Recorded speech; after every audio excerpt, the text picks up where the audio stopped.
2020년 10월 10일 할TV 개국 후에 2021년 8월 말까지 총 31만 1,000원의 후원금이 모였습니다.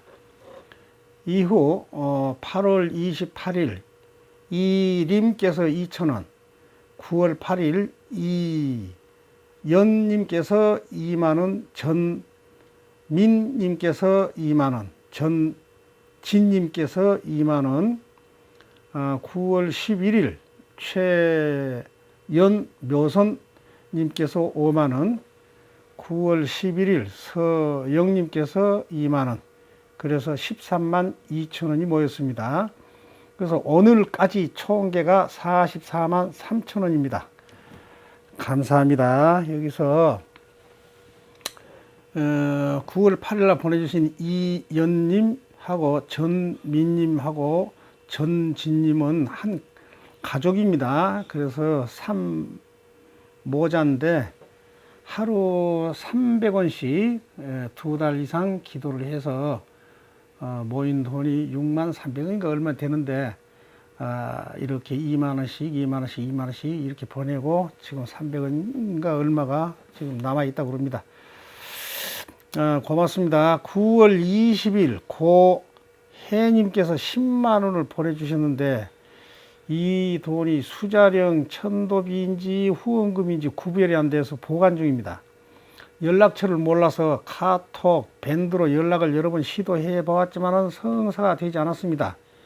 꼭 연락을 좀 주시면 좋겠고요. 앞으로는 후원금을 소원금하실 때는 성함 뒤에다 후자를 하나 붙여 주시면 고맙겠습니다. 감사합니다. 열애하면서는 전번에도 한번 말씀드린 대로 2006년부터 매년 1월 달에 독거노인, 이웃, 어려운 이웃 10명을 읍사무소에 추천을 받아서 1인당 20만원씩 200만원을 설 차례비로 지원을 해왔습니다.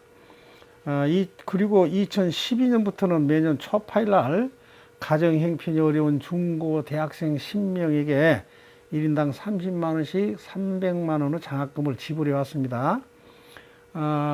이 이웃 돕기는 신도님들의 협조를 받았지만 장학금은 스님이 매월 25만원씩 1년 동안 적금을 부어서 마련한 금액으로 충당을 해왔는데 2020년 1월 달부터는 코로나19로 인해서 사찰에 인적이 뚝 끊겨버렸습니다.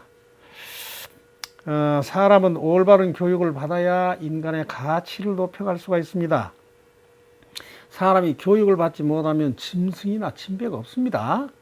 넉넉한 가정에서 대학까지 나왔으면서도 인간 구실을 못하는 사람들이 얼마나 많습니까? 젊은이들 중에는 경제적으로 어려움을 겪고 있는 사람들이 너무 많은 것을 스님은 안타까운 마음으로 지켜보고 있습니다.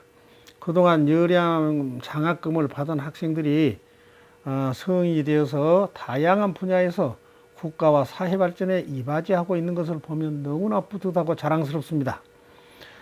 스님은 그들에게 조금 느리더라도 정도를 지켜가도록 늘 일러주며 다음에 노력을 해서 남보다 좀 더 많이 가졌고 좀 더 많이 배웠고 좀 더 출세했더라도 오늘의 고통을 잊지 말고 남을 무시하거나 거들먹거리지 말 것을 당부하고 있습니다. 후원금을 보내주신 분들 정말로 감사합니다. 우리가 장학금을 주는 것과 어려운 이웃에게 적은 액수지만 생활비를 보태주는 것은 모두 인간 방생으로서 매우 큰 불사입니다. 후원금은 모두 장학금과 어려운 이웃 돕기에 쓸 것입니다. 후원금은 매월 모금 액수와 현재까지의 총액을 공개해드리고 사용처도 정확하게 공개할 것입니다. 부처님 제자들은 자신에게는 인색하더라도 남을 위해서는 후한 마음으로 보시 공덕을 쌓아 나가야 합니다. 적은 액수의 후원금이 훨씬 바람직합니다. 한 사람이라도 더 참여하는 데 의의가 있습니다. 100원, 500원, 1000원 적은 액수의 많은 분들의 동참을 기다리겠습니다. 후원금을 보내주신 분들과 시청자 여러분들에게 진심으로 감사드립니다. 항상 건강하시고 복 많이 받으십시오. 감사합니다.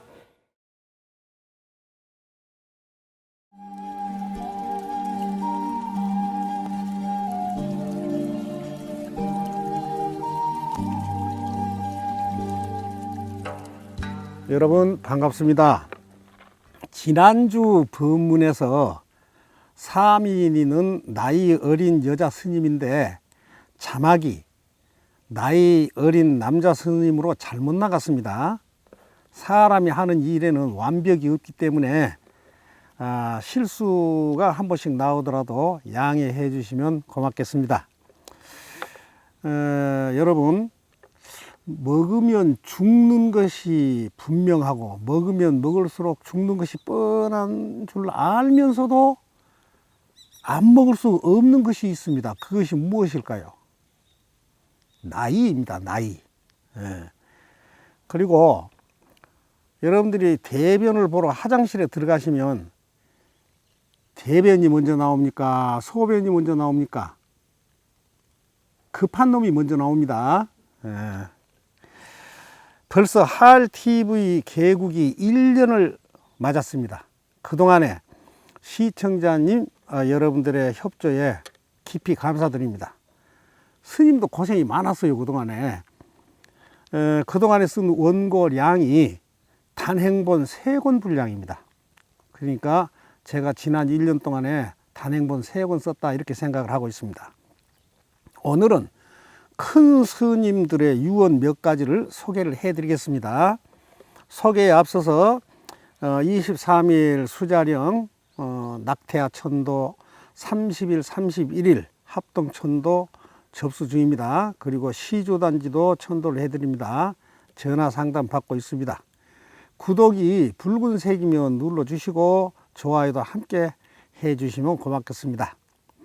극락정토에는 일체의 고뇌와 고통이 없고 영원한 법열만이 존재를 합니다. 항상 즐거움만 있는 곳인데 여기로부터 10만억 불국토를 서쪽으로 지나가야만 도달할 수 있는 아미타 부처님이 계시는 영생불멸의 나라입니다.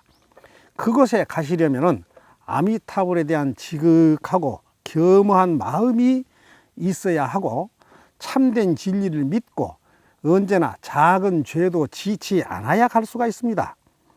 만약에 죄를 지었다면 깊이 뉘우치고 참회하고 용서를 구하면 극락정토에 태어날 수가 있습니다. 이 시간에도 우리를 향해서 소식 없이 달려오는 것이 있습니다. 그게 무엇일까요? 죽음입니다. 우리는 언젠가는 죽음을 맞이합니다. 부자는 망할 날이 기다리고 있고 미는 추해질 날만 기다리고 있고 감투는 떨어질 날이 기다리고 있고 권력은 물러날 날만 기다리고 있고 사람에게는 죽을 날이 기다리고 있습니다. 그러니까 쓸데없는 번뇌망상에 홀려서 부귀, 권력, 외모에 끌려다니지 말아야 합니다. 그런 것이 성불로 가는 길의 장애물입니다. 다 놔버리고 살아갑시다.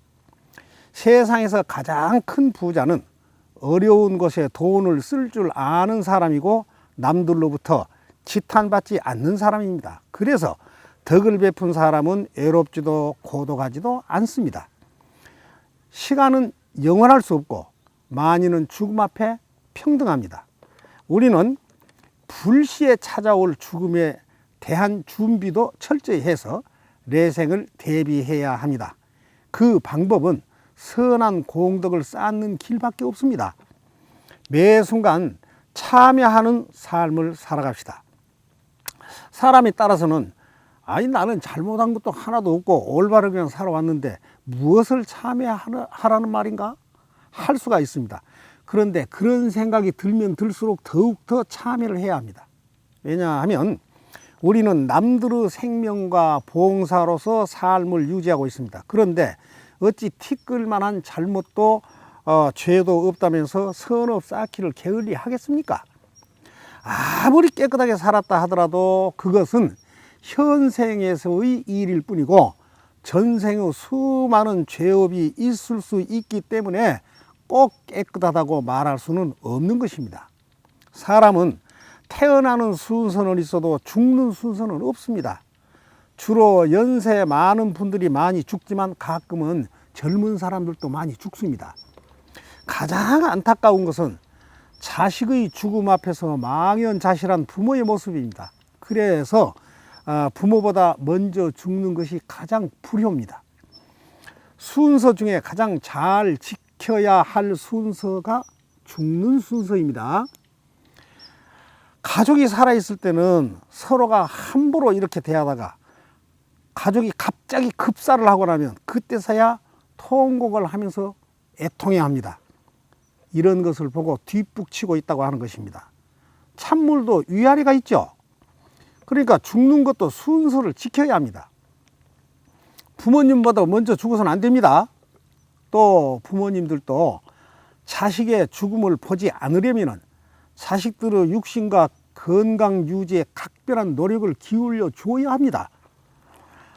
자식들도 진지하게 참되게 살아서 부모님에게 오열과 통곡, 절망을 가슴에 안고 살아가는 가슴 찢어지는 통안의 추억을 만들어주지 말아야 합니다. 서로 갈 때가 되어서 제 갈 길을 조용히 가는 좋은 이별의 모습을 보여줘야 합니다. 태어나는 것은 자신의 의지가 아니다 하더라도 죽는 것은 자신의 잘못으로 죽는 경우가 참 많습니다. 술, 담배, 마약, 도박, 음주, 운전 같은 나쁜 습관과 육체적, 정신적으로 힘든 일을 무리하게 하면서 자신을 혹사시키고 위험한 장소에서 위험한 행동을 하다가 다치거나 죽기도 하고 스스로 제 명을 재촉해서 자살로서 죽음을 새치게 하는 사람도 있습니다. 특히 한 집안의 기둥으로서 가족들의 의식주 해결과 교육을 위하여 무리할 수밖에 없었던 분이라면 더더욱 자신을 아끼고 단련하면서 잘 다스려 왔어야 하는 것입니다. 자신을 함부로 혹사하는 사람은 지혜 없는 사람입니다. 지혜 없는 사람은 남들 말에도 잘 속는 것입니다. 용성 스님께서는 내가 깨닫고 남을 깨닫게 하자 하셨습니다. 우리는 살면서 모든 일을 철저히 준비를 합니다. 진학 준비, 시험 준비, 결혼 준비, 출산 준비, 취업 준비, 난방 준비 등 각종 준비를 합니다. 준비를 철저히 한 사람은 지혜로운 사람입니다. 그러면서도 사후 준비에 소홀한 것은 아마도 죽음을 싫어하기 때문일 것입니다. 그러나 죽음을 피할 수는 없는 일입니다. 넉넉한 마음으로 자연스럽게 받아들이면서 웃으면서 떠나가야 합니다.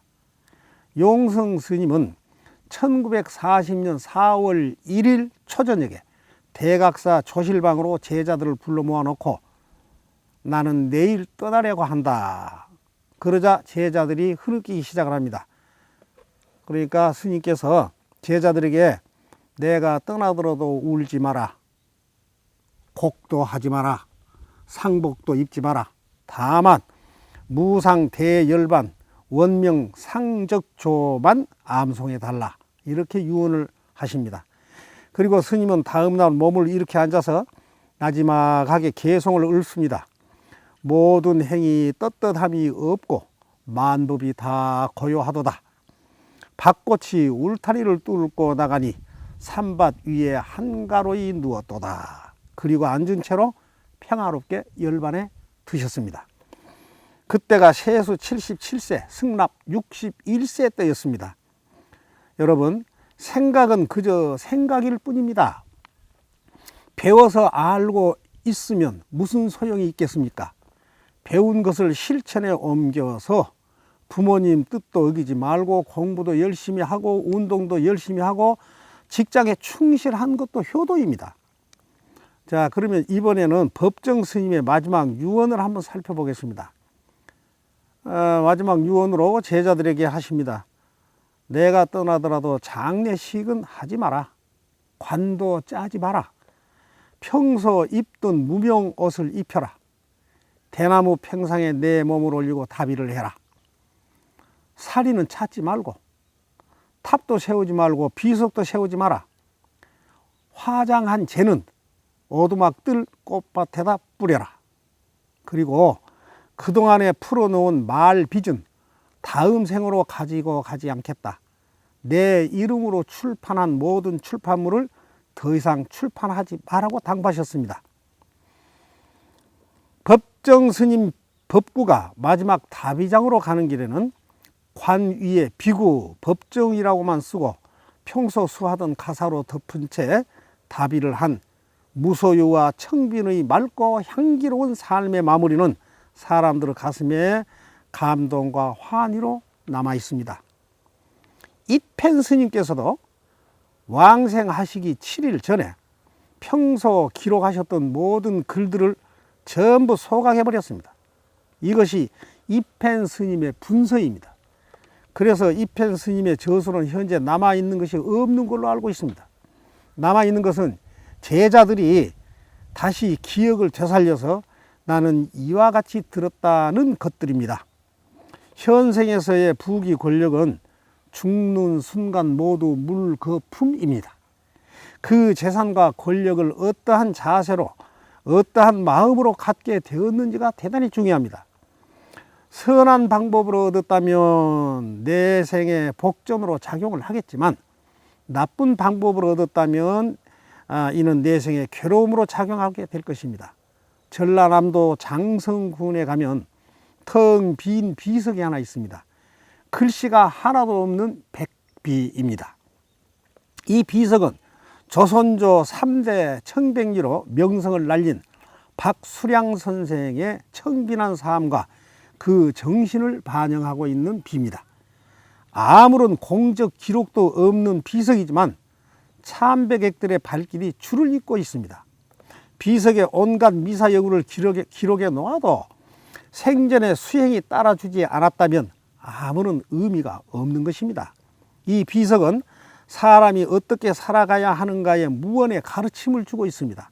중생들은 무지하고 욕심이 많아서 죽기 아니면 살기로 재물을 탐하고 그 재물을 이용하여 권세를 잡고 그 권력을 이용해서 명예를 쟁취하기 때문에 사회가 혼란스러운 것입니다. 부자가 존경을 받지 못하고 정치인들이 욕을 먹는 것은 정당하고 정직한 방법으로 재산을 모았거나 정치를 하지 않았기 때문에 그렇습니다. 그래서 권불 10년이요 3대 부자가 없다고 하는 것입니다. 죽음은 새로운 육신을 받기 위해서 잠시 이승을 떠나는 것입니다. 어떤 사람도 죽을 때 가지고 가는 물질과 권력은 하나도 없습니다. 그동안 업장만 정신만 가지고 갑니다. 부처님께서는 길 위에서 태어나서 길 위에서 대도를 성취하시고 45년간을 맨발로 길과 사람을 벗하여 전법 교화하시다가 길 위에서 열반에 드셨습니다. 부처님께서도 인멸 3개월 전에 제자들에게 자신의 인멸을 미리 예고를 하셨습니다. 3개월이 지나서 인멸 날짜가 되자 스스로 얼굴을 서쪽으로 머리를 북쪽으로 가사를 4단으로 접어서 오른쪽 옆구리에 고인 후 다리를 포개고 누우신 뒤에 아주 편안하고 조용한 모습으로 열반에 드셨습니다. 그래서 그때부터 지금까지 망자들의 머리는 북쪽으로 향하게 하였습니다. 그 모습이 위대한 부처님의 마지막 모습입니다. 우리도 살아있는 동안에 선업 쌓고 탐욕을 버려서 사후에 극락에 날 수 있도록 만전을 기해야 합니다. 오늘은 큰 스님들의 유언 몇 가지를 소개해 드렸습니다. 오늘 23일 다음 주 토요일 수자령 낙태하를 천도를 하고 30일 31일 합동 천도를 접수 중에 있습니다. 시주단지도 천도해 드립니다. 전화 상담 해 주시면 응해 드리겠습니다. 구독이 붉은색이면 꼭 눌러 주시고 좋아요도 함께 해 주세요. 우리 시청자님 모두 재수 대통하시고 하시는 일이 순조로우시기를 바라면서 마치겠습니다. 감사합니다. 이만 하면 됐다. 뭘 더 바라겠느냐.